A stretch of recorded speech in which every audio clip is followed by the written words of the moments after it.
ఓం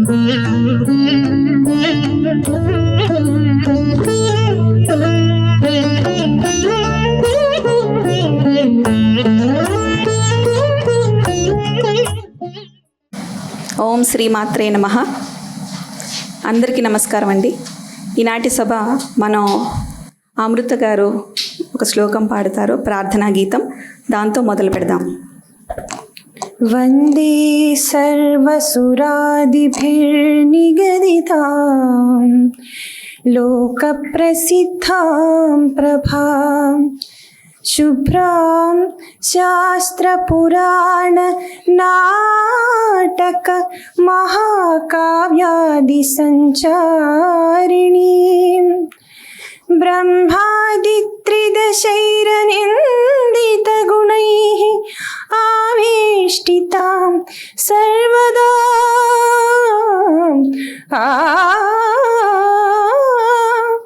నానాభూషణభూషితాం నతజనాభీష్టప్రదాం భారతీ.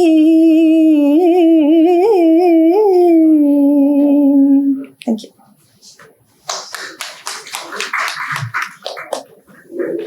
ధన్యవాదాలు అమృత గారు. చాలా చక్కటి ప్రారంభం. మీ అందరినీ చూస్తుంటే చాలా ఆనందంగా ఉంది. నా పేరు శ్రేష్ఠ జొన్నలగడ్డ. నేను రాజా గారి పెద్దమ్మాయిని. మా అమ్మ పద్మావతి, మా చెల్లెలు కీర్తన తరఫున మీ అందరికీ స్వాగతం. ఆపాతమధురం 2వ సంపుటి పుస్తకావిష్కరణ సభకి మా ఆహ్వానాన్ని మన్నించి విచ్చేసిన పెద్దలకి, శ్రేయోభిలాషులకి, సంగీత సాహిత్య ప్రియులకి, మా కుటుంబ సభ్యులకి, ఆత్మీయులందరికీ నా హృదయపూర్వక నమస్కారాలండి. ఆపాతమధురం శీర్షిక వార్తాపత్రికలో మొదలై హాసం పత్రిక వరకు కొనసాగింది. ఇది అందరికీ తెలిసిన విషయమే. అయితే 2017 సంవత్సరంలో ఆపాతమధురం శీర్షికలో వచ్చినవి ఒక 21 సినిమాల నుంచి ఉన్న 108 పాటలతోటి మొదటి సంపుటి విడుదల చేశారు. దాని తర్వాత వరప్రసాద్ రెడ్డి గారు పెద్ద మనసు చేసుకొని ఆయన 2వ సంపుటి నేనే వేస్తాను అని ఆయన చెప్పగా నాన్న వెంటనే మొదలు పెట్టేశారు.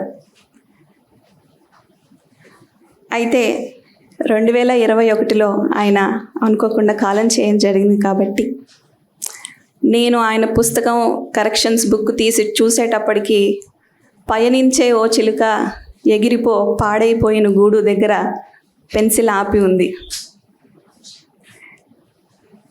ఇంకా బాధ్యత నాదే కదా.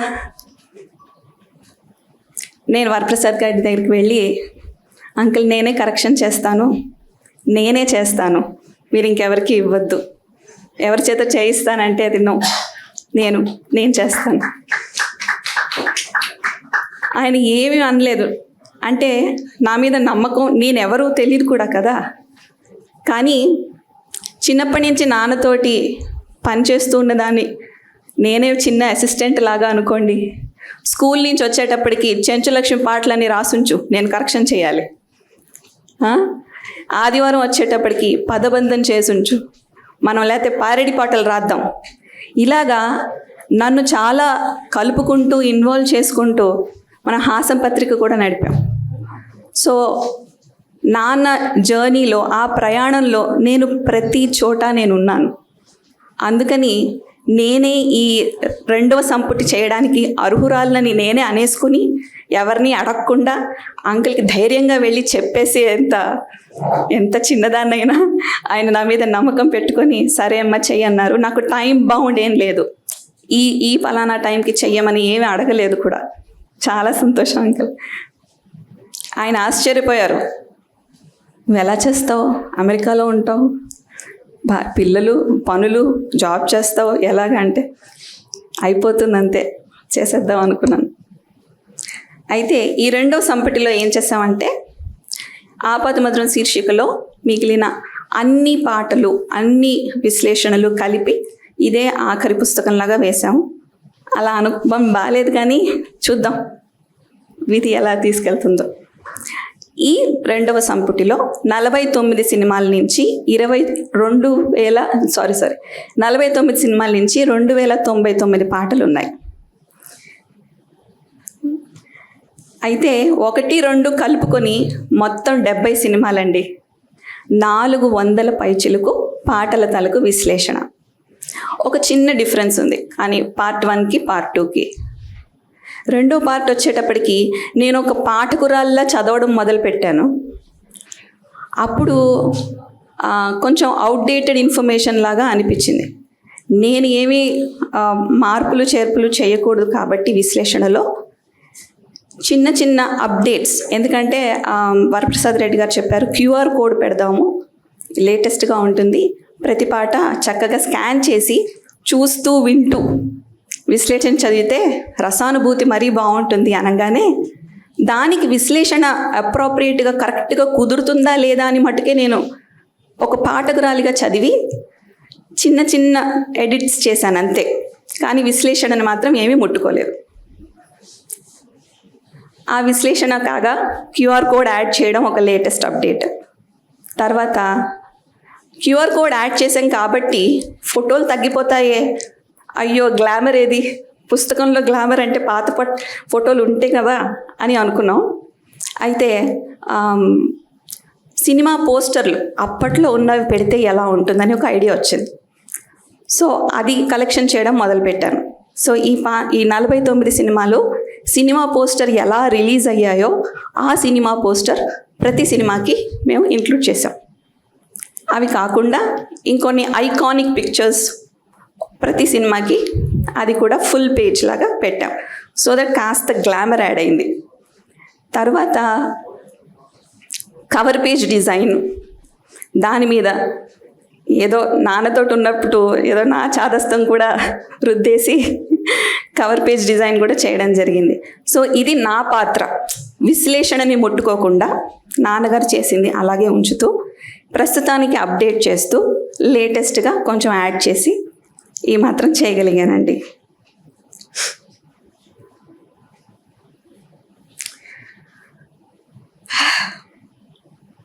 నేనేం వక్తని కాదు, సో మీరందరూ నన్ను క్షమించాలి. నేనేమన్నా ఇంత అనర్గళంగా తెలుగు మాట్లాడడం కూడా చాలా ఏళ్ళు అయిపోయింది. నేను యుఎస్లో ఉంటాను కదా, బట్ ప్రయత్నిస్తున్నాను నా సాధ్యమైనంత వరకు.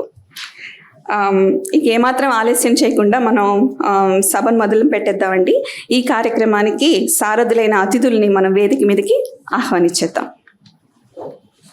ముందుగా నేటి పుస్తకావిష్కరణ సభకి అధ్యక్షత వహిస్తున్న కిమ్ సన్షైన్ హాస్పిటల్ అధినేత డాక్టర్ గురువారెడ్డి గారిని సగౌరవంగా వేదిక మీదకి ఆహ్వానిస్తున్నాం. తరువాత నేటి పుస్తకావిష్కరణ కర్త, ఈ పుస్తక ప్రచురణకు ముఖ్య కారకులైన హాసం సంపాదకులు, పద్మభూషణ్ పురస్కార గ్రహీత డాక్టర్ వరప్రసాద్ రెడ్డి గారిని సవినయంగా వేదిక మీదకి ఆహ్వానిస్తున్నాం. అయ్యో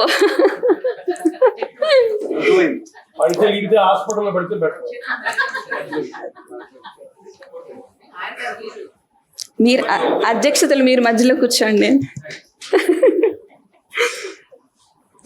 ఏ సమయంలోనైనా మా నాన్నగారికి కానీ నాకు కానీ పాటలకు సంబంధించిన ఆడియోలు అందించి నిరంతర నిస్వార్థ సంగీత సేవకులు, అతి మొహమాటస్తులు మధుసూదన్ శర్మ గారిని హృదయపూర్వకంగా వేదిక మీదకి ఆహ్వానిస్తున్నానండి. చేపట్టు.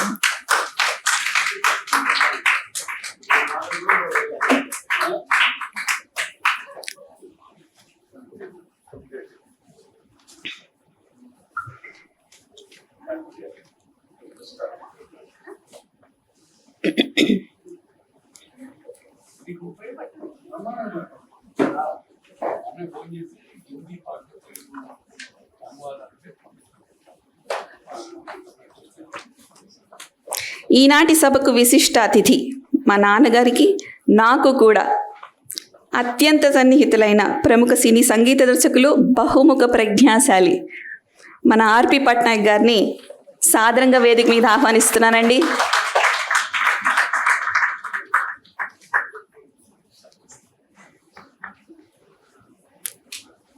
తర్వాత మా నాన్నగారికి కాదు, మాకు కూడా అత్యంత ఆత్మీయులు, స్నేహితులు అయిన తెలుగు విశ్వవిద్యాలయంలో retired professor, silicon Andhra university Telugu శాఖ అధ్యక్షురాలు, కేంద్ర సాహిత్య అకాడమీలో ఎగ్జిక్యూటివ్ బోర్డు మెంబర్, ప్రముఖ రచయిత్రి డాక్టర్ సి మృణాలిని గారిని సగౌరవంగా మరొక్కసారి మీ అందరి కరతాళ ధ్వనులతో వేదిక మీదకి ఆహ్వానిస్తున్నాం. Thank you.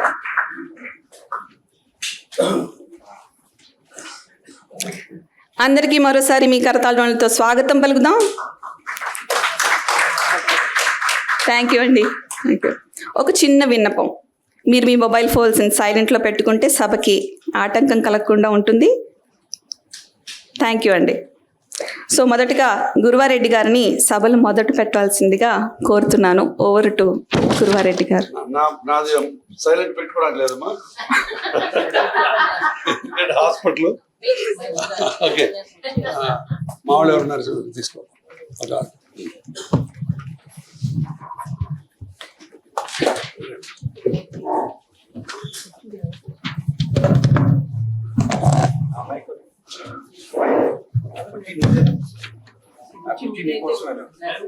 రండి, ఇక్కడ శ్రేష్ఠ, మీరు రాజా గారిని రిప్రజెంట్ చేస్తున్నారు. కూర్చోండి. గుడ్ మార్నింగ్ అండి. మీ అందరూ ఈరోజు ఉదయం ఇక్కడికి రావటం మా అందరికీ ఆనందం. హాస్పిటల్కి వచ్చినందుకు ఆనందం అని చెప్పకూడదు. మా డాక్టర్లకు ఏంటంటే కర్మ, మళ్ళీ కలుద్దాం అంటానికి కూడా లేదు. బట్ ఇది ఆడిటోరియము, ఒక ప్రత్యేక పర్పస్ కోసం వచ్చాం కాబట్టి ఇది ఆనందకరమైన విషయం. ఈ ఆడిటోరియంలో ఒక చరిత్ర ఉంది. మాకు పాత హాస్పిటల్ ప్యారడైజ్లో కిమ్స్ హాస్పిటల్ ఉండేది. అది శాంత ఆడిటోరియం. వరప్రసాద్ రెడ్డి గారి అమ్మగారి పేరు పెట్టుకొని అద్భుతమైన ఫోటో పెట్టుకొని ఆ ఆడిటోరియంలో 12 ఏళ్ళు ఎన్నో మంచి ప్రోగ్రామ్స్ చేసాం. ఇక్కడికి వచ్చిన తర్వాత ఆ అమ్మ పేరు తీసేసి మా బావమరిది పేరు పెట్టాల్సి వచ్చింది. ఎందుకంటే పాప మా బావమరిది మమ్మల్ని అందరూ వదిలేసి చాలా చిన్న వయసులో చనిపోయాడు. తర్వాత వాడు హాస్పిటల్కి కొంత మాకు కిమ్స్ హాస్పిటల్ ఇచ్చేశాడు. అందుకని ఆ సందర్భంగా వాడి పేరు కొన్నాళ్ళు తలుచుకుందాం అని పెట్టుకున్నాం. శాంతమ్మ గారి పేరుతో ఇంకా పెద్దవి చేయాలని కోరిక ఉంది. అప్పుడు శాంతమ్మ గారి పేరు పెట్టుకుంటాం. సో ఈ ఆడిటోరియంలో హాస్పిటల్లో కాకుండా బోల్డన్ని సంస్కృత కార్యక్రమాలు కూడా జరుగుతుంటాయి. నా పుస్తకం కూడా నెల రోజుల కింద ఇక్కడ రిలీజ్ చేసాం. సో ఈ సభకి మీ అందరికీ ఆహ్వానం. కరెక్ట్గా మళ్ళీ 10-25 నిమిషాలకి ఇక్కడి నుంచి వెళ్ళిపోవాలి, లేకపోతే నాకు ఆపరేషన్ థియేటర్ నుంచి పేషెంట్లు ఇక్కడికి వస్తారు. ఓకే, కాబట్టి వచ్చేస్తారు. సో ఇక్కడ ఉన్న వాళ్ళందరూ నాకు ఆత్మీయులే. శ్రేష్ఠ గారు 4 రోజుల కింద పరిచయం. వరప్రసాద్ రెడ్డి గారు నాకు భావరికం రెండు ఉన్నాయి. ఓకే, మేము ఇద్దరం పక్క ఇళ్ళు. ఇంకా పట్నాయక్ చెప్పక్కర్లేదు. పట్నాయక్ వెళ్ళి పైకి వెళ్ళి తలుపు కొట్టొచ్చాడు కోవిడ్లో మా హాస్పిటల్ ద్వారా. కానీ ఆయన ఇంకా జనాలకు అవసరం కాబట్టి దేవుడిని వెళ్ళి వెనక్కి వెళ్ళు అని చెప్పి వెనక్కి పంపించాడు. ఓకే, శర్మ గారు నాకు నా ఫోన్లో సాంగ్ శర్మ గారు అని పెట్టుకుని ఉంటా. ఏ అవసరం వచ్చినా శర్మ గారికి ఫోన్ చేస్తా. 3 రోజుల కింద అమెరికా నుంచి ఫ్రెండ్స్ వచ్చారు సంక్రాంతికి. వాళ్ళకి హిందీ పాటలు తెలుగులో పెట్టి ఒక క్విజ్ పెడదామని కోరిక కలిగింది. అప్పుడు శర్మ గారికి ఫోన్ చేస్తే ఆయన పాటలన్నీ పంపించారు. సో చాలా థ్యాంక్స్ సార్. ఇంకా మొన్నాల్ని నాకు స్నేహితురాలు, మా గురువు గారు, సిలికాన్ ఆంధ్రలో నేను తెలుగు చేసినప్పుడు మా గురువు గారు. సో ఇంత మంచి సభకి వీళ్ళందరూ ఇలా ఉంటారు, శోభామాన్యం. సో నెక్స్ట్ ఇప్పుడు పుస్తకావిష్కరణ మధుసూదన్ శర్మ గారికి అంకితోత్సవం. సో ఆవిష్కర్త వరప్రసాద్ రెడ్డి గారు. సో వరప్రసాద్ రెడ్డి గారు ఈ పుస్తకాన్ని శర్మ గారికి ఇస్తారు.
మృణాలిని గారి పుస్తక పరిచయం. మృణాలిని పుస్తక పరిచయానికి కరెక్ట్ న్యాయం చేకూరుస్తుంది. మొన్న నా పుస్తకం దాంట్లో యనమూరి వీరేంద్రనాథ్ గారు ఒక జోక్ చెప్పారు. ఆయన సీనారాయణ రెడ్డి గారిని అడిగారంట, సార్ ఇన్ని పుస్తకాలకు ముందు మాట రాస్తారు మీరు, ఎన్ని చదువుతారా అని. ఎందుకయ్యా 30 పేజీ 40 పేజీ తీసి అక్కడ సావిత్రి అన్న పేరు కనపడింది అనుకో, సావిత్రి పాత్ర చాలా ఉదాత్తంగా చిత్రీకరించాడు అని రాస్తే చాలు అని. బట్ మృణాలిని అట్లా కాకుండా పుస్తకాన్ని చక్కగా చివరిదాకా చదివి పరిచయం చేస్తుంది. కాబట్టి she's the right candidate. Mrinalini. సభకు నమస్కారం. వేదిక పైన ఉన్న వారిలో శ్రేష్ఠ కొత్తగా చూస్తున్న అమ్మాయి మొన్న చూశానంతే, మొన్న మొదటిసారి. మధుసూదన్ శర్మ గారిని చాలా కాలం తర్వాత చూస్తున్నందుకు చాలా ఆనందంగా ఉంది. నేను వరల్డ్ స్పేస్ రేడియోలో పనిచేస్తున్నప్పుడు మీకు అందరికీ లాగే ఎవరికి ఏ సందేహం వచ్చినా అడిగినట్టు మేము కూడా మధుసూదన్ శర్మ గారి సలహాలను, సూచనలను, సహకారాన్ని చాలాసార్లు అందుకున్నాం. అందువల్ల అలాగే ఆర్పి పట్నాయక్ గారు మాకు వరల్డ్ స్పేస్ రేడియోకి చాలా చక్కని ఇంటర్వ్యూ ఇచ్చారు. కాబట్టి సరే, వరప్రసాద్ రెడ్డి గారు, గురువారెడ్డి గారి గురించి నేను కొత్తగా చెప్పేది ఏమీ లేదు. 25 ఏళ్ల పరిచయం. ఇప్పుడు ఈ పుస్తకం మీద మాట్లాడాలంటే నిజానికి ఆపాత మధురాలు మొట్టమొదటి సంపుటి మీద కూడా నేనే మాట్లాడాను. అందుకని ఒకసారి మాట్లాడేసిన దాన్ని మళ్ళీ నన్నే ఎందుకు ఎంపిక చేసుకున్నారో నాకు తెలియదు. మళ్ళీ అలాగే మాట్లాడతానని నాకు అనుమానంగా ఉంది. అది మీరందరూ మర్చిపోవాలని కోరుకుంటూ మీకు శాపం ఇస్తూ ఏం మాట్లాడానో నాకు గుర్తులేదు నిజానికి. కానీ ఉందా, ఈయన ఇక్కడే ఉన్నాడు గురుబాబు. సరే, ఇటువంటి కొందరిని నేను ఇగ్నోర్ చేసి నేనేం చెప్పదలుచుకున్నాను ఈ పుస్తకం గురించి చెప్తాను. ఈయనకు సావిత్రి కాదు, ఘంటసాల ఉంటాడు అన్ని పేజీల్లోనూ. మొత్తం 436 పేజీల్లోనూ ఉండేవాడు ఎవరంటే ఘంటసాల. కాబట్టి రాజా గారికి ఇంకెవరి పేర్లు అక్కర్లేదు, ఘంటసాల గారి పేరు ఒకటి ఉంటే చాలు. ఆ తర్వాత రాజేశ్వరరావు గారు ఉండాలి. సరే, వాళ్ళిద్దరినీ ఎంతగా వీలైతే అంతగా ఆయన వాడుకున్నారు ఆ 2 పేర్లని. అయితే ఇక్కడ ఆయన ఒక పదం వాడారు. అంటే నేను మొత్తం సారాంశం మాత్రం చెప్తాను, ఒక్కొక్క పాటకి ఏం రాశారు అని చెప్పడంలో అర్థం లేదు. ఆ అమ్మాయి ఇందాక చెప్పినట్టు 49 సినిమాల నుంచి 299, అదేదో బాటా రేట్ లాగా ఉంది. 50 సినిమాలు 300 పాటలు అయితే బాగుండేది. ఎవరైనా రౌండ్ ఆఫ్ చేస్తారు, వీళ్ళు ఎందుకో రౌండ్ ఆఫ్ చేయలేదు. ఏదో ఒకటి దొరక్కపోయేదా రాజాగారిది, వెతుకుంటే ఇంకో సినిమా దొరుకుండేది ఏదో 1-2 పాటలతో. వాళ్ళు వెతకదలుచుకోలేదు, వీళ్ళు బాటా చెప్పులే వేసుకుంటారని దీనివల్ల నాకు రుజువు అయింది. అయితే ఇన్ని పాటల గురించి చెప్పడంలో అర్థం లేదు. కాబట్టి అసలు రాజాగారు ఎందుకు ఇలాంటి పుస్తకాలు రాశారు అన్నది నేను ఆలోచించాను. ఆయన భలే అమ్మాయిలు సినిమా పాటల గురించి రాస్తున్నప్పుడు ఒక మాట వాడారు, మనకు శ్రవణ సంస్కారం కనుక ఉంటే శృత పాండిత్యం సినిమా పాటల ద్వారా అబ్బుతుంది అని. ఆ ఒక్క వాక్యమే మొత్తం పుస్తకానికి కీలకమని నేను అనుకుంటా. అంటే మనకు నిజానికి సినిమా పాటలు వినేవాళ్ళు చాలామంది పండితులు కారు, సంగీతంలో కానీ సాహిత్యంలో కానీ రెండిట్లోనూ కారు. కానీ వాళ్ళు సినిమా పాటల్లో ఒక ఆనందాన్ని వెతుక్కుంటారు, ఆనందిస్తారు, దాన్ని మనసుకు పట్టించుకుంటారు, చాలా ఇతరులకు చెప్తారు, ఇంతటితో పంచుకుంటారు. దానికి వాళ్ళకి ఏమి ఉండాలి గుణం అంటే, మనం సినిమా సంగీతం వింటున్నప్పుడు మనకు ఉండాల్సిన గుణం ఏమిటి? అది ఒక్క మాటలో చెప్పారు ఆయన, శ్రవణ సంస్కారం. మనకు వినడం అనేది రావాలి, ఆ సంస్కారం అనేది మనలో ఉండాలి. మామూలుగా సంస్కృతంలో చెప్పాలంటే ఇది సహృదయ అంటారు సంస్కృతంలో. ఆ సహృదయత మనలో ఉండాలి. అది ఉన్నప్పుడు ఏమవుతుందంటే, ఆ శ్రవణ విన్నప్పుడు ఏ విషయాలని ఆ పాట నుంచి మనం గ్రహించాలి అని తెలిసి ఉండడం శ్రవణ సంస్కారం. కాబట్టి నేను ఒక పాట వింటున్నానంటే దానిలో సంగీతం ఎందుకు బాగుంది, సాహిత్యం ఎందుకు బాగుంది, అందులో ఉన్న మెలకువలు ఏమిటి, ఆ సంగీత దర్శకుడుకున్న ప్రత్యేకమైన ప్రతిభ ఏమిటి, ఇవన్నీ కూడా నేను ఆలోచించగలిగి నేను జీర్ణించుకోగలిగితే, దాన్ని నేను అర్థం చేసుకోగలిగితే నాకు శ్రవణ సంస్కారం ఉన్నట్టు. అది పెంచుకుంటూ పోతే, మనం వింటూ పోతే మనకు తెలియకుండానే మనకు శృత పాండిత్యం కూడా వచ్చేస్తుంది. అంటే మనకు తెలియకుండానే సంగీతం గురించి సాహిత్యం గురించి ఇంతకుముందు లేని ఒక పాండిత్యం మనకు అబ్బుతుంది. ఈ ఒక్క వాక్యమే ఈ మొత్తం పుస్తకానికి కీలకమని నేను అనుకుంటా. రాజాగారి పుస్తకంలో చేసిన పని అదే. ప్రతి పాటకు సంబంధించి ఆయనకు సంగీతం తెలిసినంతగా సాహిత్యం తెలియదు. సంగీతం విషయంలో ఆయన మాస్టరు, నిజంగానే మాస్టర్ రాజా అని ఆయన. ఇక్కడ సంగీతంలో మొట్టమొదటి సంగీతం తీసుకుని ఆయన అసలు పాట మొదలెట్టినప్పుడే ఆయన ఎలా మొదలెడతారు, పాటతోనే మొదలెడతారు. ఒక్కొక్క పాటకి రాస్తున్నప్పుడు కొన్ని సినిమాల్లో అన్ని పాటలు రాశారు, కొన్ని సినిమాల్లో కొన్ని పాటలు మాత్రమే ఎంపిక చేసుకొని రాశారు, తనకు బాగా మనసుకు పట్టినవి. నిజానికి ఆయన ఒక పరిశోధనా దృష్టితో రాస్తున్నాను, ప్రణాళికాబద్ధంగా రాస్తున్నాను అని ఆయన అనుకోలేదు. కానీ అనుకోకుండా ప్రణాళిక కుదిరింది. ఆయనకు తెలుసో తెలియకో ప్రణాళికబద్ధంగానే రాశారు. ముందు సంగీతం గురించి రాయడం, అందులో ఎవరు సంగీత దర్శకుడు, సరే సమాచారం ఇవ్వడం మామూలే, సంగీత దర్శకుడు ఎవరు, పాట రాసింది ఎవరు, నటీనటులు ఎవరు. ఎందుకంటే సినిమా పాటలు మనం రాస్తున్నప్పుడు సినిమా పాటకు సినిమా కంటే బయట అస్తిత్వం తక్కువ ఉండదు. ఆ సినిమాలోనే దాని అస్తిత్వం ఉంటుంది. దాని నుంచి బయట కూడా అస్తిత్వం ఉండేంత అందంగా మన పాటలు ఎలా తయారయ్యాయి అని చెప్పదలుచుకున్నారు ఈయన. ఆ సినిమా లేదు, నేను చూడలేదు, కానీ ఆ పాట నేను ఎంజాయ్ చేస్తున్నాను. అది ఎందువల్ల సాధ్యమవుతోంది, ఎందువల్ల అవుతోందంటే అందులో సంగీతము సాహిత్యము రెండు ఈ రకంగా కలిసి ఉన్నాయి కాబట్టి, వాటిలోని ప్రత్యేకత ఇది కాబట్టి, ఒక్కొక్క సంగీత దర్శకుడికి తనదైన ఒక బాణీ ఉంది కాబట్టి, ఆ బాణీని పట్టించే లక్షణాలన్నీ రాజాగారికి కరతలవలకం. ఏ సంగీత దర్శకుడిలో ఏ ప్రత్యేకత ఉందో, ఏ రాగాన్ని ఎవరు బాగా కూర్చారో, భాగేశ్వరిని ఘంటసాల అద్భుతంగా చేస్తాడు, భీంపలాసిని మోహన్ని ఎస్ రాజేశ్వరరావు అద్భుతంగా చేస్తాడు. ఈ విషయాలన్నీ ఆయనకు తెలుసు కాబట్టి అవన్నీ ఇందులో పెట్టి సంగీత దర్శకుడి పరంగా ముందు రాస్తారు. అది రాయడం కూడా ఎంత గొప్పగా రాస్తారు. ఈ సంగీత దర్శకుడు ఈ పాటను ఈ రాగంలో కూర్చాడు అని రాయడం మనలాంటి వాళ్ళని చేసే పని. కానీ రాజాగారు ఏం చేస్తారు, ఈ సంగీత దర్శకుడు ఇదే రాగాన్ని మరో పాటలో ఎలా చేశారు, అక్కడికి ఇక్కడికి తేడా ఏమిటి, గ్రహభేదం ఎలా చేశాడు, మోహన రాగంలో మధ్యమం రాకూడదు, రాజేశ్వరరావు మోహన రాగంలో మధ్యమం పెట్టి కూడా ఆయన మోహన రాగ ఛాయలు పోకుండా ఎలా చేశాడు. ఇవి చాలా సూక్ష్మమైన విషయాలు, ఇవి తెలిసి ఉండడం. సాధారణంగా సినిమా పాటలు ఒకే రాగం మీద ఉండనే ఉండవు, అవి కలిపేస్తుంటాయి రాగాల్ని. వాటిలన్నిటినీ గుర్తించగల నైపుణ్యం ఆయనకుంది. అందుకని సంగీతపరంగా మనం ఎలా అర్థం చేసుకోవాలో ఆ పాటను అద్భుతంగా రాస్తారు. సాహిత్యపరంగా వచ్చేసరికి ఊరికే సాహిత్యం గొప్పగా ఉంది అని రాయరు. ఎక్కడైనా అరుదైన పదం ఉందా, కొసరాజు, మల్లాది, సముద్రాల సీనియర్, సముద్రాల జూనియర్, ఈ నలుగురు చాలా అరుదైన తెలుగు పదాలు వాడతారు. ఆ పదాలన్నిటినీ ఎత్తిపుచ్చుకున్నారు. ఈ పదాలు ఈరోజు వాడుకలో ఉన్నాయా? మీరు ఆ పాటలు వింటే, ఇందాక అన్నాను కదా సంస్కారము పాండిత్యము అని, ఈ పాటలు వింటే మనకు తెలిసేది అందంగా ఆనందంగా గడిపేయడం కాదు, మన కొత్త పదం వస్తుంది, కొత్త పదం తెలుస్తుంది, మన పద సంపద పెరుగుతుంది. ఎందుకంటే ఈ పాటల్లో వాడిన పదాలకు అర్థం ఏమిటని మనం వెతుక్కుంటాం వెళ్ళి. ఆయన చాలా వాటికి అర్థాలు ఆయనే ఇచ్చారు. ఇంతకుముందు ఎలా వాడారు, ఒక్కోసారి అయితే ఏ కావ్యంలో వాడారో కూడా, మనుచరిత్రలో వాడిన పదం అని కూడా ఇచ్చారు ఒక చోట, ఏ కావ్యంలో ఆ పదం దానిలో వాడారని కూడా ఇచ్చారు. అంటే సాహిత్యానికి సంబంధించింది కూడా ఆయన పరిశోధన చేశారు. నేను పరిశోధనాత్మకంగా రాయలేదు అని చెప్పుకున్నారు ఎక్కడో, కానీ నిజానికి ఆయన సాహిత్య విషయంలో ముఖ్యంగా పరిశోధన చేయకపోతే అనుప్రాస ఎలా వాడారు అనేది అంత బాగా రాయగలిగేవారు కాదు. అంచెనుప్రాస ఆద్యనుప్రాస ఎలా వాడారు అని చాలా పాటల్లో రాస్తారు ఆయన. ఇవన్నీ కూడా అంటే ఒక పాటను అర్థం చేసుకోవడానికి మనలో ఉండాల్సిన సంస్కారం, నేను ఇందాక చెప్పినట్టు సంస్కారం, శ్రవణ సంస్కారం అనేది పెంపొందించుకోవడానికి ఏది కావాలి అనే దాని గురించి రాజాగారు చాలా విపులంగా రాశారు. ఆ తర్వాత ఆయన చెప్పాల్సిన ఇంకో విషయం ఉంది, అంటే ఏ విషయం మర్చిపోరు అనడానికి ఆయనకే తెలిసిన కొన్ని రహస్యాలు ఉన్నాయి. ఒక్కొక్క పాటని నాగేశ్వరరావు రసరాజ తగువారము కాదా ఎలా పాడాడు, ఎలా అభినయించాడు అనే దాని మీద ఒక పారాగ్రాఫ్ అదే. ఎందుకంటే అది ఘంటసాల కావాలంటే కాగితం పట్టుకొని చూసుకొని పాడొచ్చు, నాగేశ్వరరావు కాగితం చూడడానికి లేదా, ఆయన నటిస్తున్నాడు, చచ్చినట్టు ఆ స్వరాలన్నీ వచ్చి ఉండాలి. నాగేశ్వరరావుకి ఏమో సంగీతం రాదు. అసలు ఎంత గొప్ప నటులో చూడండి, ఒక్క సీన్లో నటించినందుకు నాగేశ్వరరావుకి ఏమైనా ఇవ్వచ్చు. అలాగే జగదేక వీరుని కథలో శివశంకరిలో చేసినందుకు రామారావుకి ఇచ్చేయచ్చు. అంటే ఆ నటన పరంగా కూడా చెప్తారు. ఎందుకంటే సినిమాలో ఒక పాటను మనం చూసి ఆనందిస్తున్నాము అంటే సంగీతం ముఖ్యం, సాహిత్యం ముఖ్యం, మూడవది ఏమిటి, అభినయం. అది కూడా కలిస్తేనే ఆ పాట సంపూర్ణమవుతుంది, సమగ్రం అవుతుంది.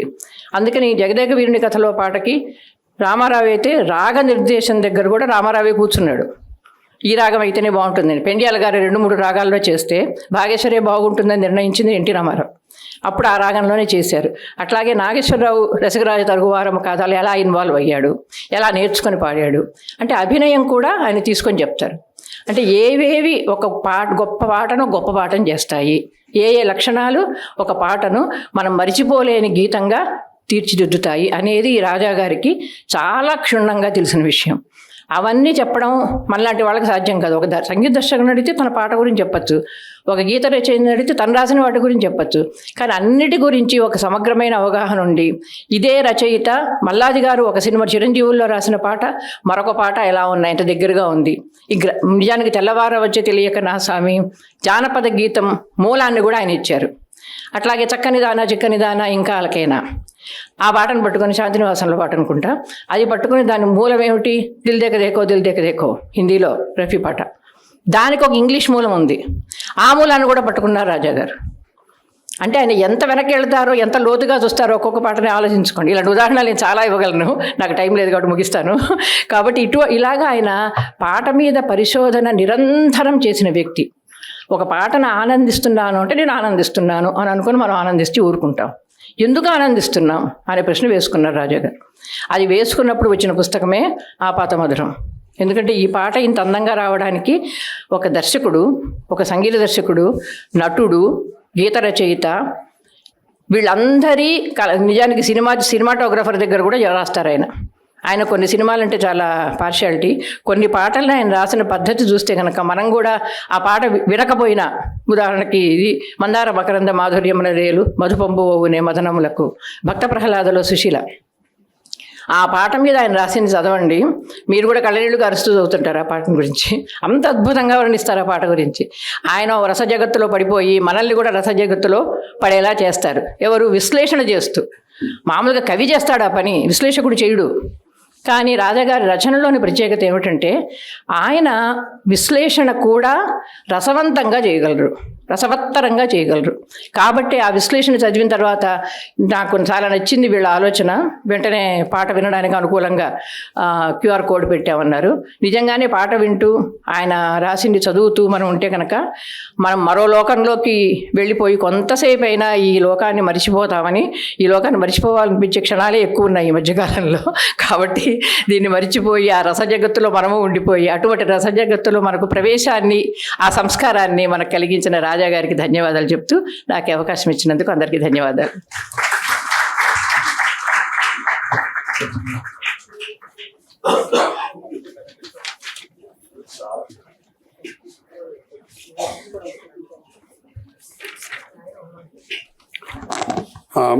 థ్యాంక్స్ మృణాలిని కూడా మాలాంటి వాళ్ళని మనలాంటి సామాన్య మానవులతో కలుపుకుంది. అది ఆమె మోడెస్టీకి, ఒక హ్యూమిలిటీకి ఒక నిదర్శనం అనుకుంటాను. కానీ ఆమె రాసిన పుస్తకాలు అద్భుతం. ఆమె రఫీ గురించి ఒక పుస్తకం రాసింది, అది మీకు దొరకకపోతే నాకు ఫోన్ చేయండి, నేను పంపిస్తా. ఓకే, అద్భుతంగా రాసింది మృణాలిని. సభాముఖంగా మరొకసారి వీరతాడు వేస్తున్నాను. యా, మొన్న అమెరికా నుంచి వచ్చిన ఫ్రెండ్స్కి తలా ఒక కాపీ ఇచ్చాను. దానికి చాలా బాగా రాశారు, తమ్ములు ఇస్తారు. యా, ఒకటి నీ పుస్తకాలు మా ఆవిడికి మటుకు చదివినిపించట్లా. ఎందుకంటే ఆ వ్యంగ్యం అలవాటు చేస్తుంది అనుకో, నా బతుకు బస్ స్టాండ్. అందుకని ఆ పుస్తకాలు చెప్పటం. సో ఇప్పుడు ప్రసంగాలు, ఆంధ్రదేశంలో ఎస్పెషల్లీ రవీంద్ర భారతిలో వరద బాధితులు, తుఫాను బాధితులు ఉన్నట్టు ప్రసంగ బాధితులు ఉంటారు. గంటల ప్రసంగం, 10 నిమిషాలు మ్యూజిక్ అంతే. కాబట్టి అలా ఏం చేయము. ఇవాళ నేను సింపుల్గా అరగంటే మాట్లాడతా, ఎందుకంటే ఇది నా ఆడిటోరియం కాబట్టి. ఓకే, సో ఈ ఆపాతమధురం మొదటి సంపుటి నేను, నా క్లాస్మేట్ భార్గవి, మేమిద్దరం ఉండి ఆ పుస్తకాన్ని ముందుకు తీసుకొచ్చాం. అది శ్రేష్ఠ మర్చిపోయినట్టుంది. ఓకే, బట్ నేనేంటంటే ఇప్పుడు మనం పెద్దవాళ్ళని చూసి ఇమిటేట్ చేస్తుంటాం. మా పక్కన వరప్రసాద్ రెడ్డి బాబా పుస్తకాల మీద పుస్తకాలు అచ్చొత్తిస్తుంటే నేను కూడా ఉడతా భక్తిగా ఒకటి వేస్తారని ఆ పుస్తకం వేయించాను. అది చాలా పాపులర్ అయింది. అండ్ రాజా గారు నాకు ఆ రకంగా పరిచయం. తర్వాత హాసం ఎడిటర్గా తర్వాత 2-3 సార్లు కలవడం జరిగింది ఆయనతోటి. తర్వాత ఆయన వెబ్సైట్ నాకు చాలా ఇష్టం. అది ఇంకా రన్ అవుతుందని నిన్న మనం ఓపెన్ చేసి చూశాను. కొన్ని ఉంది, వెబ్సైట్ ఓపెన్ అవుతుంది, బట్ దాంట్లో కొన్ని లింక్స్ ఓపెన్ అవ్వట్లేదు. నా సలహా, మా రిక్వెస్ట్, అది వెబ్సైట్ కంటిన్యూ చేయించండి, ప్రొఫెషనల్స్ ఎవరైనా పెట్టి. ఓకే, చాలా చాలా ఇన్ఫర్మేషన్ ఉంది దాంట్లో. Okay, yeah. తర్వాత ఆ వెబ్సైట్ స్ఫూర్తిగా రాజా గారితో చెప్పాలంటే నేను ఆయన తెలుగు వాళ్ళకి అమీర్ సయాని లాంటి వాడు. బినాకా గీత్మాల్ అమీర్ సయాని మీ అందరికీ తెలుసు. అలాంటి వ్యక్తి ఆయన. ఇంకా కొన్ని రోజులు ఉంటే ఇంకా బోల్డ్ అయిన అద్భుతమైన పుస్తకాలు వచ్చాయి. వరప్రసాద్ రెడ్డి గారు అన్నట్టు 61 to 71 ఇంకొక డికేడు రాసి ఉంటే బాగుండేది. శర్మ గారు మీరెందుకు రాయకూడదు? మేమందరం పక్కన కూర్చొని మీకు మిగతా సపోర్ట్ అంతా ఇస్తాం, మీరు మాట్లాడండి. మీ దగ్గర నుంచే రావచ్చు ఆ పుస్తకం. కాగితం పెన్ కూడా మీరు ఇప్పుడు డిక్టేషన్ చేయండి సార్. సీరియస్గా శర్మ గారు, నేను మనిషిని పెట్టి పంపిస్తాను మీ దగ్గర, మీరు డిక్టేట్ చేసి చెప్పండి, అది ఒక బుక్ వేద్దాం. ఎందుకంటే మీలాంటి వాళ్ళు, రాజా గారు లాంటి వాళ్ళు ఎవ్రీడే కనపడరు మాకు. పుస్తకాలు అచ్చొచ్చడానికి మేము చాలామంది ఉంటాం, బట్ దాంట్లో కంటెంట్ రాయడానికి మీలాంటి వాళ్ళు చాలా అరుదు. సో నేను మా క్లాస్మేట్ భార్గవి కలిసి సంగీత సాహిత్య నైవేద్యం అనే ఒకటి మొదలెట్టాం పాడ్కాస్ట్. దానికి కూడా స్ఫూర్తి ఇవి పాటలు ఇవే. తర్వాత మీరందరూ వచ్చి ఈ పుస్తకాన్ని వెబ్సైట్లో ఓపెన్ చేయడం కానీ, ఈ పుస్తకాన్ని ఆవిష్కరించడం కానీ చాలా గొప్ప విషయం. తర్వాత వాళ్ళ పెద్దమ్మాయి శ్రేష్ఠని సభాముఖంగా అభినందిస్తున్నాను. అమెరికాలో ఉండి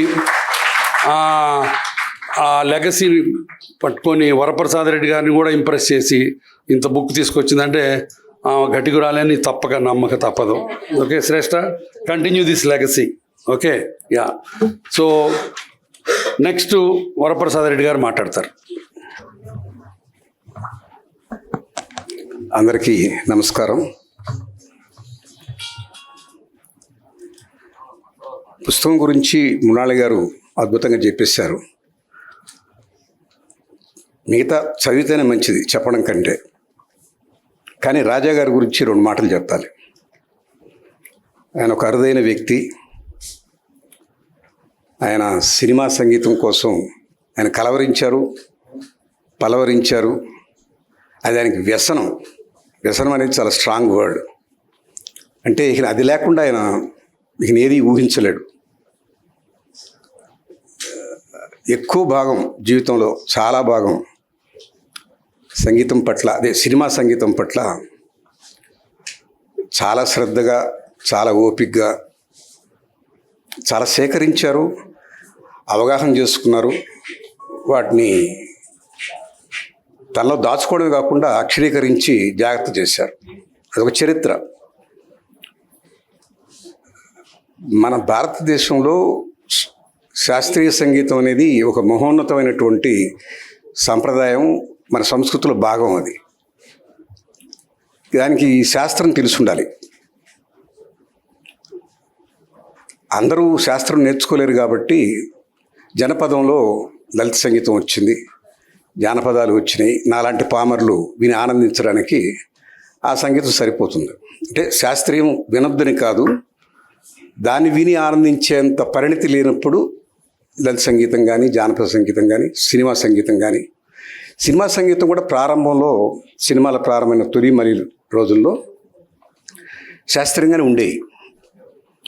కాలానుగుణంగా శాస్త్రాన్ని అనుసరిస్తూనే, దానికి ఉన్న పరిధులు పరిమితులు పాటిస్తూనే మర్యాదపూర్వకమైనటువంటి కొంత రాగ సంక్రమం చేశారు. అంటే శ్రావ్యత కోసంగా చేయాల్సి వచ్చింది. అలా ఎవాల్వ్ అయ్యి క్రమేణా శ్రావ్యతకే ఎక్కువ ప్రాధాన్యం వచ్చింది. సాహిత్యంలో కూడా చాలా పెద్ద మార్పులు, సినిమా సంగీతానికి కావ్య గౌరవం కల్పించినటువంటి మహానుభావులు మల్లాది రామకృష్ణ శాస్త్రి గారు, దేవులపల్లి కృష్ణశాస్త్రి గారు, సిరివెన్నెల సీతారామ శాస్త్రి గారు, వేటూరి నారాయణ రెడ్డి గారు, దాశరథి, ఇటీవల కాలంలో చంద్రబోస్, అనంత శ్రీరామ్ ఇలాంటి వాళ్ళంతా అద్భుతంగా రాశారు. అయితే ఒక సినిమా సంగీతంలో మనసు పెట్టి దాంట్లో ఉన్న సాహిత్యాన్ని, సంగీతాన్ని, పాడిన వాళ్ళని, అన్నిటికన్నా ముఖ్యంగా ఆర్కెస్ట్రాలో కూడా ఎవరు ఫ్లూట్ వాయించారు, ఎవరు వీణ వాయించారు, ఎవరు సంతూరి, ఆ బిట్ ఎలా ఉంది, ఏ రాగానికి అది ప్రతీకగా అక్కడ పెట్టారు అన్నటువంటి కూలంకషమైనటువంటి చిన్న చిన్న విషయాల్ని ఒడిసి పట్టుకున్నటువంటి వాడు రాజా. అది ఒక ప్రత్యేకమైనటువంటి ఆయనకున్న టాలెంట్. అందరం వింటాం, మనం ఒక పాట విన్నప్పుడు పాట బాగుంది అంటాం, దాంట్లో ఎవరు ఫ్లూట్ వాయించారో మన అవసరం లేదు, దానికి ఏ రాగంలో చేశారో కూడా మనకు చాలామందికి అవసరం లేదు. అక్కడక్కడ తరచుగా కొంతమందికి ఓహో ఇది పలానా రాగం కదా అందుకని బాగుందేమో అనుకునే వాళ్ళు ఉంటారు. మెజారిటీ ఆఫ్ ది పీపుల్ కేవలం పాట బాగుంది అనుకుంటారు. కానీ నిజంగా దాంట్లో ఉన్నటువంటి రసాన్ని అనుభవించాలంటే ఇలాంటి రాజాగారి లాంటి వాళ్ళు చెరుకుని నోట్లో పెట్టి నవిలితే ఎంత రసం వస్తుంటుందో అలా ప్రతి విషయాన్ని, ప్రతి సందర్భాన్ని మృణాల్ గారు చెప్పారు. ఈ పాట నేపథ్యం, ఈ పదం ఎందుకు వాడారు, ఈ పదం ఎందుకు వాడలేదు, రాజేశ్వరరావు గారు మోహనంలో ఎన్ని రకాల వేరియేషన్స్ చేశారు, ఇట్లాంటివన్నీ కూడా ఆయన విశ్లేషించి చెప్పి బార్డర్ లైన్లో ఉన్నటువంటి నాలాంటి వాళ్ళని ఆ సంగీతం పట్ల నెట్టినటువంటి కృషి వారిదే, రాజాగారిదే. అదంత తేలికైన విషయం కాదు. రాసిన వాళ్ళు దాని గురించి పట్టించుకోలేదు, సంగీతం చేసిన వాళ్ళు దాని గురించి మాట్లాడలేదు, పాడిన వాళ్ళు మర్చిపోయారు, నటించిన వాళ్ళు వెళ్ళిపోయారు వాళ్ళ డబ్బులు వాళ్ళు తీసుకొని. దాన్ని తీసుకొచ్చి దాంట్లో ఉన్నటువంటి సొగసులు, దాంట్లో ఉన్నటువంటి అందాలు, దాంట్లో ఉన్నటువంటి రుచులు మనకు విడమర్చి చెప్పి రాసి చదవండి, వినండి అని చెప్పినటువంటి రాజా వందనీయుడు. తప్పకుండా వారికి మనం ఇవాళ ఇక్కడ లేకపోయినా ఆయన చేసిన కృషికి మనం ధన్యవాదాలు తెలపాలి. దాన్ని జాగ్రత్త చేసి అక్షరీకరించి పెట్టుకోవాలనుకున్నటువంటి వాళ్ళ అమ్మాయి శ్రేష్ఠకి నా అభినందన. ఇందాక గురవారెడ్డి గారు ఒక మాట అన్నారు, శ్రేష్ఠ వరప్రసాద్ గారిని కూడా ఒప్పించి చేసిందని. ఆమె ఒప్పించలేదు నన్ను, అసలు ఆయనకే మాట ఇచ్చాను. గత ఆపాత మధురం తొలి వాల్యూమ్ గురవారెడ్డి గారు ప్రచురించినప్పుడు ఆ శాంత ఆడిటోరియంలో, పాత హాస్పిటల్లో నేనే అన్నాను, ఆ సభకు నేను వచ్చున్నాను, మీరు 55 నుంచి 2000 వరకు స్వర్ణయుగం సినిమా సంగీతానికి, వాటి గురించి రాయండి అంటే ఆయన 61 వరకే రాసి నాకు సమయం అయిపోయిందని వెళ్ళిపోయారు. ఆయన కానీ రాసుంటే మనకి ఇంకా ఎన్నో గొప్ప పాటల గురించి ఎంతో విషయం తెలిసేది, ఎంతో మాధుర్యాన్ని మనం కోల్పోయామని నా అభిప్రాయం. ఇప్పుడు ఆ రకంగా రాయగలిగిన వాళ్ళు, ఆ రకమైనటువంటి ప్రతిపత్తి కలిగిన వాళ్ళు వెతుక్కోవాలి. ఇప్పుడు గురువార్ ద్వారా తెలిసింది, శాస్త్రి గారు, శర్మ గారు ఆయన హిందీ పాటల కొరకే పరిమితం, మరి తెలుగు పాటలు అన్నీ. అలాంటి వాళ్ళు పూనుకుంటే తప్ప మళ్ళీ మనం కోల్పోయిన 61 నుంచి 2000 వరకు అంటే, కానీ 2000 మించి ఎవరు రాయకండి. 2000 తర్వాత వద్దు. 2000 తర్వాత యువతరం స్వరం మారింది, తీరు మారింది, పాట మారింది. పాట లేదు, భూతే ఉంది, స్వరాలు లేవు, అపస్వరాలే ఉన్నాయి, కేకలే ఉన్నాయి, శబ్దం ఉంది, సంగీతం లేదు. అలాంటి ఈ ఇనప యుగం 2000 నుంచి 25 వరకు ఎక్కడన్నా ఒకటి పొరపాటున ఒక మంచి పాట వస్తుందేమో, ఎలాంటి డర్టీ పాటగానే కూడా ఇవాళ అవార్డులు వస్తున్నాయి. అందువల్ల 2000 నుంచి మాత్రం ఎవరు రాయకండి. ఒకవేళ రాస్తే నన్ను పిలవకండి, నేను రాను, కూర్చోను. నువ్వు రాసినా కూడా రాను, నేను నీ ఆడిటోరియంలో పెట్టినా రాను. రాజా గారు మాకు ఎంబీఎస్ ప్రసాద్ గారి ద్వారా పరిచయం. మేము హాస్యం అని పెట్టాలనుకున్నప్పుడు, హాస్యం ప్లస్ సంగీతం కలిపి హాస్యంగా రూపొందించాలనుకున్నప్పుడు ఎంబీఎస్ ప్రసాద్ సంగీతం గురించి మీకు నాకు ఆసక్తి ఉందే కానీ మనకేం తెలియదు, దాంట్లో మహా నిష్ణాతుడు ఉన్నాడు ఒక ఆయన రాజా అని పట్టుకొచ్చారు. ఆయన వార్తలు రాసేవారు, చదివాను వాటిని, చాలా బాగున్నాయి అవి. ఆయన గారు ఉంటే ఈ పేపర్ మనం దానికి మంచి పుష్టి వస్తుంది. సంగీతం 50% కేటాయిస్తే మిగతా హాస్యం నేను, ముళ్ళపూడి రమణ గారు, బాలసుబ్రహ్మణ్యం గారు మేమంతా కంట్రిబ్యూట్ చేస్తాం దానికి అని అన్నారు. ఆ రకంగా నాకు పరిచయం వచ్చారు. నిజానికి హాసం పత్రికకి చాలా పేరు వచ్చిన కారణం రాజా గారు, ఎంవిఎస్ ప్రసాద్ రాసినవి, బాలసుబ్రహ్మణ్యం గారు నిర్వహించినటువంటి పదబంధం, ముళ్ళపూడి గారి అనేక వ్యాసాలు, భరణి గారు కూడా కొన్ని రాశారు హాస్యంగా. బాగా జరిగింది.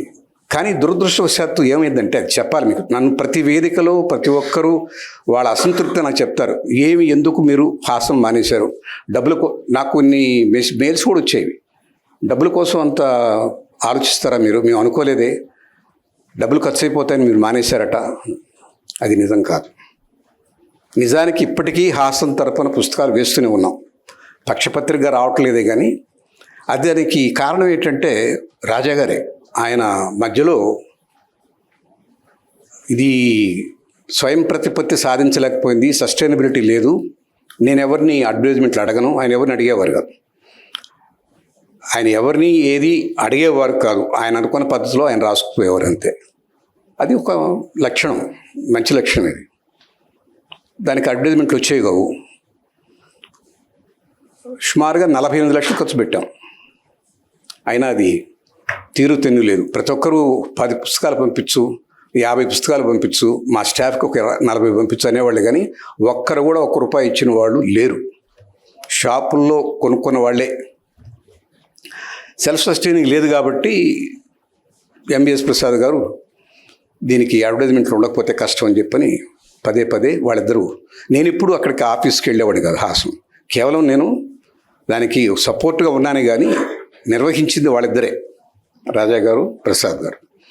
వాళ్ళిద్దరి మధ్య ఈ ఒత్తిడి స్టార్ట్ అయింది. ఈ పత్రిక నడపడానికి మనం అడ్వర్టైజ్మెంట్ తీసుకురాకపోతే కష్టం, వరప్రసాద్ గారు ఎంతకాలం ఈ భారాన్ని మోస్తారని వాళ్ళలో వాళ్ళు నిర్ణయించుకొని దానికి ఒక ఫుల్ స్టాప్ పెట్టేశారు. అంతేగాని నేను పెట్టింది కాదండి, నేను డబ్బులకి వెరిచి వెళ్ళిపోలేదు, ఇవాళకి హాసం తరఫున ఖర్చు పెడుతూనే ఉన్నా. అయితే రాజాగారు లేకుండా హాసం నడపలేము, ప్రసాద్ గారు లేకుండా హాసం నడపలేము. వాళ్ళిద్దరూ 2 కళ్ళు ఎటొచ్చి వాళ్ళ అభిప్రాయాల్లో 2 కళ్ళే మా అమ్మ నా భార్య, కానీ ఒకరినొకరు చూసుకుంటే చాలా వికృతంగా ఉంటుంది. ఈ కన్ను ఒకదాన్ని కూడా చూసుకుంటే నన్ను భరించగలరా మీరు? అలాంటి పరిస్థితి వాళ్ళిద్దరి మధ్య. భావ సారూప్యత లేదు, ఇద్దరూ టాలెంటెడే. ఆయన వరకు ఆయన టాలెంటెడే, ఈయన వరకు ఈయన టాలెంటెడే. నడిపే విధానంలో తేడాలు వచ్చినాయి. మరి వాళ్ళని నేను సయోధ్య చేసేంత సహనము, సమయం, ఓపిక నాకు లేకపోయింది. రాజాగారు ఆయన సంగీతం, ఆ పాట, దాని నేపథ్యం, దానికి సంబంధించినటువంటి వాటిలోనే నిమగ్నం అయిపోయిన వారు. ఆయన దానికోసంగా మిగతా అన్నీ త్యాగం చేసేసారు. ఇది అనవచ్చునా అనకూడదా అని కూడా అనుకోలేదు. మనం 10 మందితో కలిపిపోదామని చెప్పి కూడా అనుకోలేదు. ఏకవీరాన్ని విన్నారు కదా పేరు. అంటే ఏంటంటే ఆయన సామూహిక శక్తిగా తనొక్కడే, తను అనుకున్నదే నిబద్ధతగా ఉండేవాడు. తను అనుకున్న నమ్మిన సిద్ధాంతం కోసమే ఉన్నారు ఆయన. అలాంటి వాళ్ళు జీవితంలో చాలా కష్టపడతారు. ఆయన చాలా కష్టపడ్డాడు. బహుశా ఈయన ఏది పట్టలేదు. దానికి పాట తప్పితే కుటుంబం కాదు, మిత్రులు కాదు, సమాజం కాదు, ఎవరితో ఆయన అడ్జస్ట్ కాలేదు. ఆయన వరకు ఆయన పాట దానికే పరిమితమై జీవితం అంతా దానికే అంకితం చేసి జీవించిన వ్యక్తి ధన్యుడే. కానీ కష్టం జరగలేదు. హాసం జరిగి ఉండాల్సింది. ఆయన పట్టుదల వల్ల, ప్రసాద్ ఆయనకున్న భేదాభిప్రాయం వల్ల హాసం నడవలేదు. అయినా ఆయన ఎన్నో దగ్గర పనిచేశారు. వార్తలో ఉన్నారు, మా టీవీలో ఉన్నారు, ఎక్కడెక్కడో ఉన్నారు. హాసం ఆ పత్రిక పేరే ఆయన ఇంటి పేరైంది. అందుకు నాకు చాలా సంతోషం, ఆయన కృతజ్ఞత. ఆయన కూడా ఆయనకు వచ్చిన గుర్తింపు కూడా హాసం పత్రికతో ఎక్కువగా. సో అలాంటి వ్యక్తులు ఈ సమాజానికి అవసరం. మంచి పాటని, మంచి సందర్భాన్ని, మంచి రసార్ద్ర హృదయాన్ని ఆవిష్కరింపజేయగలిగినటువంటి శక్తిమంతులు ఇలాంటి వాళ్ళు ఉంటే సమాజంలో ఈనాడు ఉన్నటువంటి ఈ రకమైన విపరీత ధోరణులు, ఈ టెర్రరిజం, ఈ అనీజినెస్, అసహనం, ఈ మనం వేదికలెక్కి మాట్లాడే బూతులు ఇవన్నీ ఉండవు. అలాంటి రోజులు మళ్ళీ రావాలంటే 10 మంది రాజాలు పుట్టాలి, పలాంటి శర్మలు పుట్టాలి. అవన్నీ వినగలిగే ఆసక్తి ఆమె చెప్పారు, శ్రవణ సంస్కారం ఉన్నటువంటి మీలాంటి వాళ్ళు కావాలి. అలాంటి రోజులు వస్తాయని ఆశిస్తాను. నమస్కారం.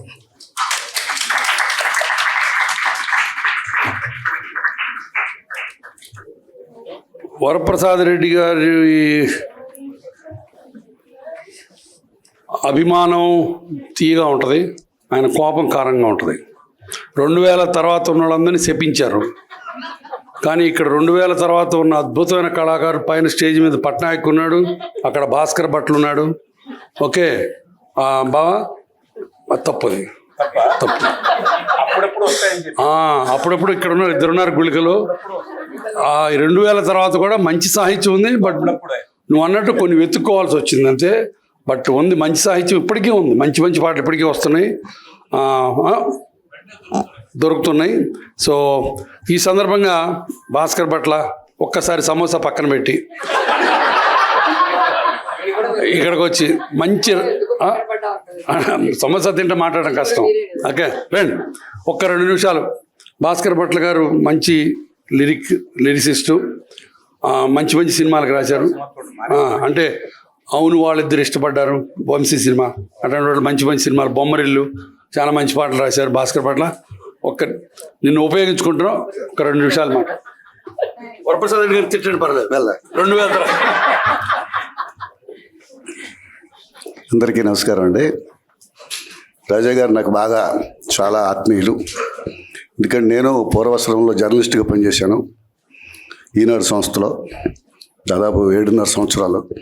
సో అప్పుడు రాజా గారు వార్తలో ఉండేవాళ్ళు. సో ఆ విధంగా రోజు రెగ్యులర్గా కలిసేవాళ్ళం ఆడియో ఫంక్షన్స్లో. ఆయన రాసే రివ్యూలు కూడా బాగుంటాయి, ఆడియో రివ్యూస్. సో ఇప్పుడు ఈ కార్యక్రమం ఆపాదమధురం రాజా గారి పెద్దమ్మాయి శ్రేష్ఠ ఈ పుస్తకాన్ని పూనుకొని వెలువరించడం చాలా గొప్ప విషయం. అలాగే గురువారెడ్డి గారిని, వరప్రసాద్ రెడ్డి గారిని ఎప్పుడో కలిసి ఉంటాను గుర్తులేదు, కానీ చాలా దగ్గరగా చూస్తూ మాట్లాడే అవకాశం. అలాగే శర్మ గారికి నమస్కారం. ఆర్పి గారు, అదే సార్, ఏం మాట్లాడాలన్నా కొంచెం కష్టంగా ఉంటుంది. మురళీధరన్ గారు చాలా బాగా మాట్లాడారు. అందరికీ పేరు పైన ధన్యవాదాలు తెలియజేసుకుంటూ, ఇందాక గురువారెడ్డి గారు అన్న టాపిక్ వస్తే 2000 సంవత్సరం నుంచి కూడా ఒక 90s 2000 ఆ ఏరియాల్లో ఆ టైంలో వచ్చిన పాటలు విని నేను కూడా సిగ్గుపడుతుంటాను. సిగ్గుపడి అలా సిగ్గుపడకుండా ఈ జనరేషన్ పాటలు వినాలంటే ఏం చేయాలని ఆలోచిస్తూనే రాస్తున్నాం ఈ జనరేషన్లో. ఎందుకంటే ఈ సంవత్సరం కూడా నేషనల్ అవార్డు వచ్చింది, చాలామందికి వస్తున్నాయి ఈ జనరేషన్ ఉన్న వాళ్ళకి. ఒక వేటూరు గారి తర్వాత అశోక్ తేజ్కి కానీ, రావాల్సినంత రాని మా సీతారామ శాస్త్రి గారు కానీ, ఆయన నేషనల్ అవార్డుకి అన్ని విధాలుగా అర్హుడు. ఆయన 2000 సంవత్సరంలో మొన్నటి వరకు ఉండి రాసిన ఆయనే. సో మనం 2000 సంవత్సరం నుంచి నిషేధిస్తే సీతారామ శాస్త్రి గారు నిషేధించాలి, అది అసలు మంచిది కాదు. అలాగే నేను గర్వంగా చెప్పుకునే పాటలు కొన్ని రాశాను. ఒకలాలన ఒక దీవెన అని జోచ్యుతానందర్ సినిమాలో కళ్యాణ్ మాలిక్ గారు సంగీతం. ఈ సందర్భంగా ఒక్కసారి ఆ లైన్లు చెప్పి ముగిస్తాను. ఒకలాలన ఒక దీవెన సడి చేయవాయద మాటున, తీయ తీయని ప్రియ భావన చిగురించదా పొరపాటున, కలబోసుకున్న ఊసులు ఏమైనవో అసలేమో, పెనవేసుకున్న ప్రేమలు మెల్లమెల్లగా ఎటుపోయెనో, ఒకలాలన ఒక దీవెన సడి చేయవాయద మాటున, ఇంతకాలం దాచుకున్న ప్రేమని హాయిని కాలమేమి దోచుకోదు ఇమ్మని, పెదవంచు మీద నవ్వుని ఊహించుకోవడం నీ పని. నీ మౌనమే మాట్లాడితే దరి చేరుకోదామని. ఒక లాలన ఒక దీవెన సడి చేయవాయద మాటున.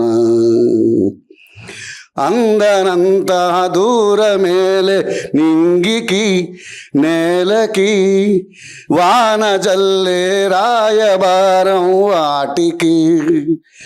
మనసుంటే మార్గం ఉండదా, ప్రతి మనిషి నీకే చెందడా. ఈ బంధమే ఆనందమే నువ్వు మోసుకెళ్ళే సంపద.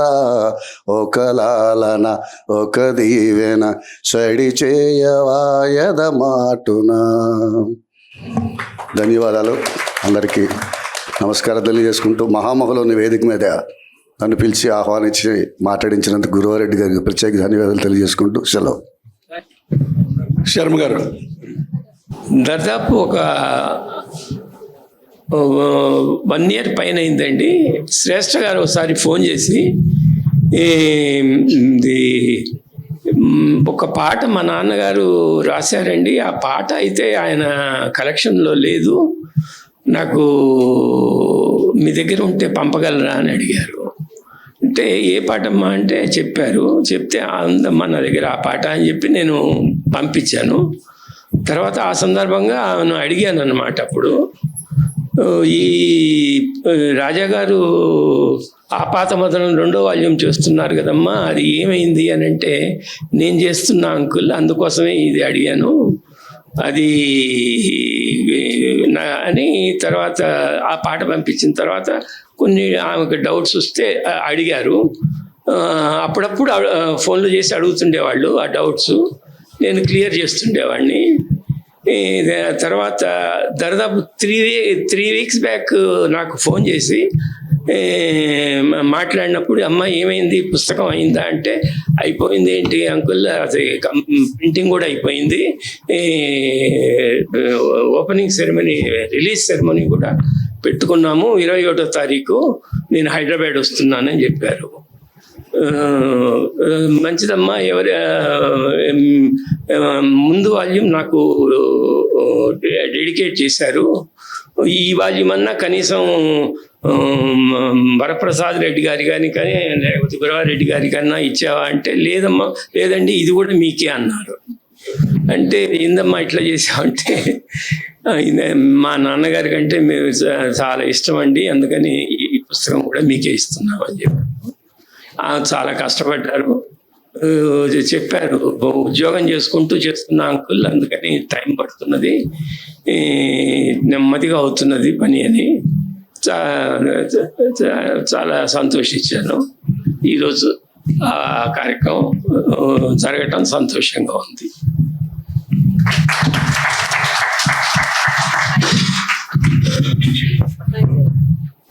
పట్నాయక్ రండి. ముందుగా ఈ కార్యక్రమానికి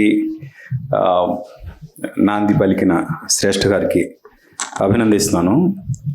అలాగే ఇక్కడ నాకు పునర్జన్మనిచ్చిన గురువారెడ్డి గారికి, నాకు చాలా ఇష్టమైన వరప్రసాద్ రెడ్డి గారికి, సాహిత్యం అంటే ఏంటి అని మనందరికీ పరిచయం చేసిన నోడాలి గారికి, అలాగే శర్మ గారికి పేరు పేరున అందరికీ నమస్కారం.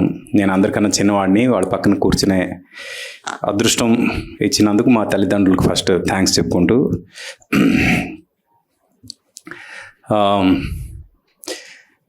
రాజాగారు నాకు చాలా మోసం చేశారు. ఆయన వాళ్ళ పెద్దమ్మాయి ఈరోజు ఈ ప్రోగ్రాం చేస్తున్నందుకు ఆయన ఈ చైర్లో ఎక్కడో కూర్చొని ఉంటారు.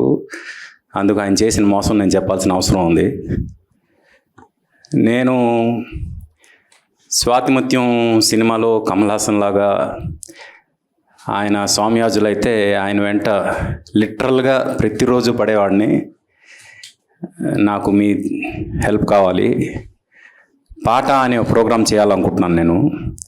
ఆ ప్రోగ్రాంలో అసలు మన సినిమాలో పాట ఎప్పుడు పుట్టింది, ఎలా పుట్టింది అంటే ఆన్ లొకేషన్ సాంగ్స్ పుట్టిన దగ్గర నుంచి ఈరోజు లేటెస్ట్ రికార్డింగ్ టెక్నిక్స్ వరకు టెక్నాలజికల్గా జరిగిన ట్రాన్స్ఫర్మేషను, ఇన్స్ట్రుమెంటల్గా జరిగిన ట్రాన్స్ఫర్మేషను, కంపోజింగ్ పరంగా జరిగిన ట్రాన్స్ఫర్మేషను, అలాగే లిరికల్గా జరిగిన ట్రాన్స్ఫర్మేషన్, మొత్తం ఈ ట్రాన్స్ఫర్మేషన్స్ మొత్తం చెప్దాము ఒక ప్రోగ్రాం ద్వారా. క్రొనాలజికల్గా చెప్దాం అంటే టైం ఫ్రేమ్లో చెప్దాం అని నేను ఒక ప్రపోజల్ పెట్టాను. అది ఆయనకు నచ్చింది. దానికి నేనే యాంకరింగ్ చేస్తాను మొత్తం. అంటే అది ఒక ఆర్కైవ్ లాగా. ఇంకా మన తెలుగు పాట గురించి ఎవరైనా ఏమైనా అడిగితే అది అక్కడ దొరకాలి అనేలాగా ఉండాలి. అలా చేద్దాం ప్రోగ్రామ్, ఎంత లెంత్ వచ్చినా పర్వాలేదు అని నేను లిటరల్గా ఆయన వెంటపడ్డాను. ఐడియా చాలా బాగుంది, తప్పకుండా చేద్దాం అన్నారు. ఆయన అంటూనే ఉన్నారు కానీ నాకు అవకాశం ఇవ్వకుండా వెళ్ళిపోయారు. అందుకు నాకు ఆయన మోసం చేశారు. సార్ మీరు ఎక్కడున్నా ఇది మాత్రం నేను గుర్తుపెట్టుకుంటా. ఎందుకంటే మీకు తెలిసిన ఇన్ఫర్మేషన్ ఏదైతే ఉందో దానిలో కనీసం 5% అయినా ఈ బుక్స్ ద్వారా జనానికి తీసుకొచ్చారో లేదో నాకు తెలియదు. నేనేంటంటే కనీసం ఒక 60-70% అయినా మీ దగ్గర ఉన్న ఇన్ఫర్మేషన్ని ప్రపంచానికి పరిచయం చేద్దామనే ప్రయత్నం చేసి ఆ రోజు మీ వెంట అలా పడ్డాను. కానీ సడన్గా ఒకరోజు మీరు చెప్పకుండా వెళ్ళిపోవడం చాలా బాధేసింది. కొన్ని మీరు రాసినవి కొన్ని ఆల్రెడీ శ్రేష్ఠ గారి దగ్గర పెట్టారు అని చెప్పారు. అవి నేను I will go through them. But what ever said and done, ఇప్పుడు శర్మ గారికి కూడా చెప్తున్నాను సార్, ఏదైనా ఇన్ఫర్మేషన్ ఉంటే మాత్రం దయచేసి లెట్ ఇట్ బి దేర్. అంటే మీ నుంచి నెక్స్ట్ తరాలకి కంటిన్యూ అవ్వడానికి మీ వంతుగా మీరు మ్యాక్సిమం మీరు ప్రపంచానికి ఇచ్చేయండి సార్. మీ తర్వాత తరానికి అది వెళ్ళాలి. వెళ్ళకపోతే అది తప్పు అయిపోతుంది మీ నుంచి. రాజాగారు చేసిన తప్పు మీరు చేయవద్దు. రాజాగారు నాకు చేసిన మోసం మీరు ఎవరికి చేయొద్దు. ఇది ప్రత్యేకంగా నేను చెప్తున్నా. ఎందుకంటే ఇది చాలా అంటే ఆయన జీవితంలో ఎంత డెడికేట్ అయ్యారు పాట కోసం అనేది దగ్గరగా ఉన్న మా అందరికీ తెలుసు. ఇప్పుడు ఇక్కడ సుబ్బారావు గారు, సురేష్ గారు, రవి గారు, భాస్కర్ భట్ల గారు, ఓం గారు, మా అందరికీ క్లోజ్గా చూసాం కాబట్టి మాకు తెలుసు ఆయన దగ్గర ఎంత ఇన్ఫర్మేషన్ ఉందనేది. ఎంత ఇన్ఫర్మేషన్ని ఆయనతో పాటు తీసుకెళ్ళిపోయారన్న ఒక బాధ అయితే డెఫినెట్గా ఉంది. ఆ బాధని నెక్స్ట్ ఎవరైనా అంత ఇన్ఫర్మేషన్ డెఫినెట్గా ఉండేవాళ్ళు తక్కువే ఉంటారు. బట్ డెఫినెట్గా కొద్ది గొప్ప ఇన్ఫర్మేషన్ ఉన్నవాళ్ళు కూడా వాళ్ళ ఇన్ఫర్మేషన్ మ్యాక్సిమం అది ఇది చేయాలి అంటే డాక్యుమెంట్ చేయాలి అనే ఉద్దేశం. ఈ జనరేషన్ అంతా కూడా ఈ బుక్ ఫార్మేట్ కన్నా ఆడియో విజువల్ ఫార్మేట్కి ఎక్కువ అలవాటు పడి ఉన్నారు. అందుకు ఇలాంటి బుక్స్ని ఏవి ఫార్మేట్లోకి తీసుకొచ్చే ప్రయత్నం కూడా చేయాలని వరప్రసాద్ రెడ్డి గారికి నేను ప్రత్యేకంగా కోరుకుంటున్నా. దాని వరకు నేను ఏ రకంగా మీకు హెల్ప్ అవ్వగలను, I'm there sir for this. Thank you very much. Thanks for this opportunity. Thank you.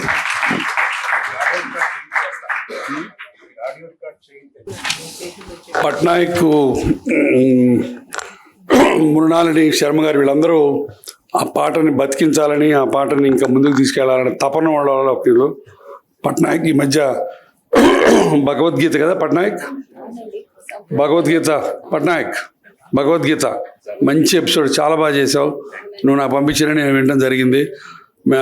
డెఫినెట్గా నువ్వు అన్నట్టు పాట అన్న దాని మీద ఆర్కైవ్ చేస్తుంటే చాలా బాగుండేది. అది ఎంత రాజా గారు ఉండు మీరిద్దరు కాంబినేషన్లో నువ్వు అన్నట్టు ఆ టెక్నాలజికల్ ట్రాన్స్ఫర్మేషను, ఒకప్పుడు 100 మంది కూర్చొని ఒకే చోట వాయించడం, ఇప్పుడు ఎవరికి వాళ్ళు వాయించి సింథసైజ్ చేయడం, అది కూడా ఒక గొప్ప టెక్నాలజికల్ ఇది కదా, చాలా బాగుండేది. బట్ మన అదృష్టం దొరికినంత వరకు దొరకటం. సో దాంతో ప్రసంగాలు అయిపోయినాయి, మా కాలం సమీపించింది. సత్కార కార్యక్రమం జరుగుతోంది.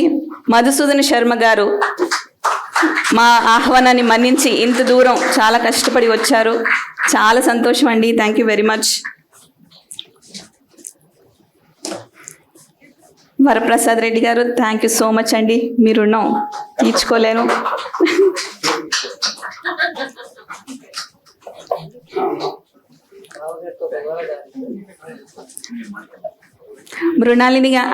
మృణాలి గారికి మా ఆత్మీయ అతిథులు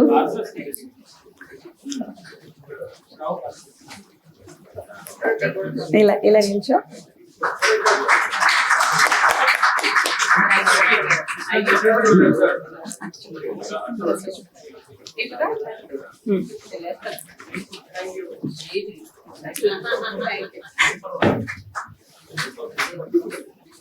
ఆర్పి పట్నాయక్ గారికి చిరు సత్కారం. చాలా ధన్యవాదాలండి.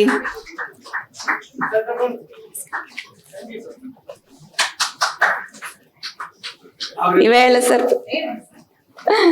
భాస్కర్ భట్ల గారు ఈవేళ సర్ప్రైజ్ గా వారికి వచ్చారు కాబట్టి వాళ్ళకి కూడా ఒక చిరు సత్కారం చేసేద్దాం. చాలా థ్యాంక్స్ అన్నయ్య గారు.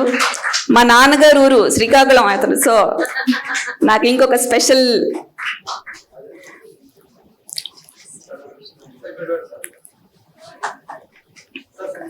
థ్యాంక్ యూ సో మచ్ అండి. Thank you. మరి గురువారెడ్డి గారికి సత్కారం.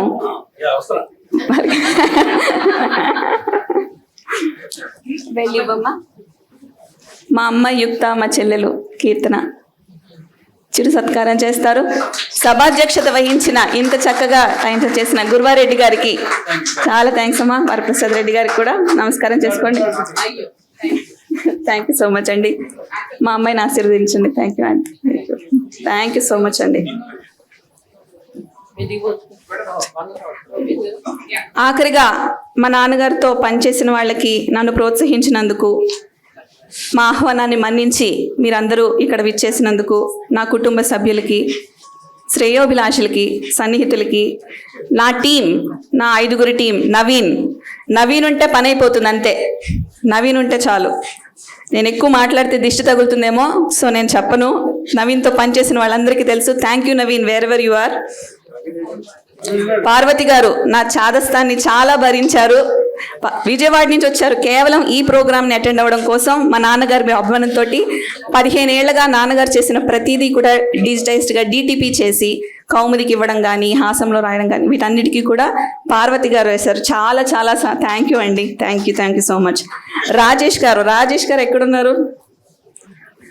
రాజేష్ గారికి ప్రత్యేకమైన ధన్యవాదాలు. ఎందుకంటే నేను ఆ కవర్ పేజీ డిజైన్ అది అనుకున్నప్పుడు నేను నిజంగా హిరణ్యకశిపుని వరాల్లాగా అడిగాను. సన్సెట్ కావాలి, డే కాదు, నైట్ కాదు, సన్ ఉండకూడదు, డిజైన్ మధ్యలో వస్తుంది, నాకు గ్రాఫిక్లా ఉండకూడదు, నిజంగా ఫోటోలా ఉండాలి. అయిన చాలా చాలా ముప్పతిప్పలు పెట్టేశాను. నన్ను భరించినందుకు ధన్యవాదాలండి. నాకు బాస్టన్లోని శ్రీకాంత్ గోమటం గారు, బద్రీనాథ్ విస్సాప్రగడ గారు చాలా ప్రోత్సాహాన్ని ఇచ్చారు, చాలా హెల్ప్ చేశారు. స్వరాలున్న పాటలు నేను మళ్ళీ స్వరాలు విని దాన్ని కరెక్షన్ చేయడం కోసం నాకు సంగీత విద్వాంసుల కనెక్షన్ కావాల్సి వచ్చింది. దానికి శ్రీకాంత్ గోమటం గారు అని వీణా స్పెషలిస్ట్ అన్నమాట, ఆయన నాకు చాలా హెల్ప్ చేశారు ఈ పాటలు కరెక్షన్ చేయడానికి. థ్యాంక్ యూ అండి.